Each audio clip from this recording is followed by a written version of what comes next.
Family betrayal cuts deeper than any other kind of betrayal. When your own blood turns against you, it doesn't just hurt. It makes you question everything you thought you knew about loyalty and love. Today, I'm sharing the story of how one text message brought down a master manipulator and saved an entire family's legacy.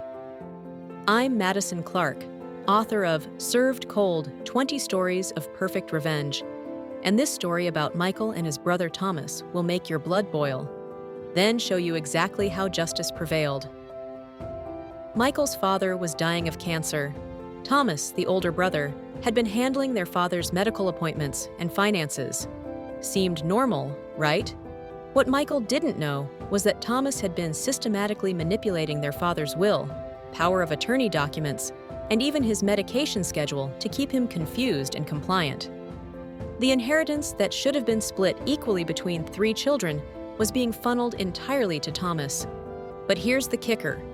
Thomas wasn't just stealing money. He was stealing their father's final months, keeping him isolated and confused to maintain control. Most people would have confronted Thomas directly or hired an expensive lawyer they couldn't afford. Michael did something smarter.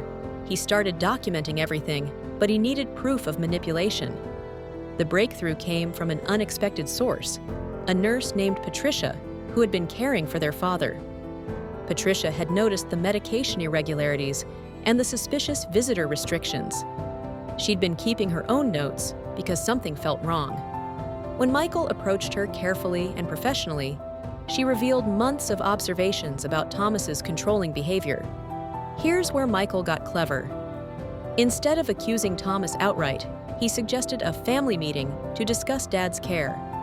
He secretly recorded Thomas explaining how he'd been protecting their father from stressful family visits, essentially confessing to isolation and manipulation.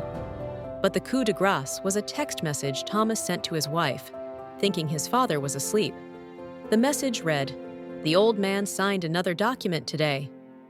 Almost got everything transferred. Few more weeks and it's all ours.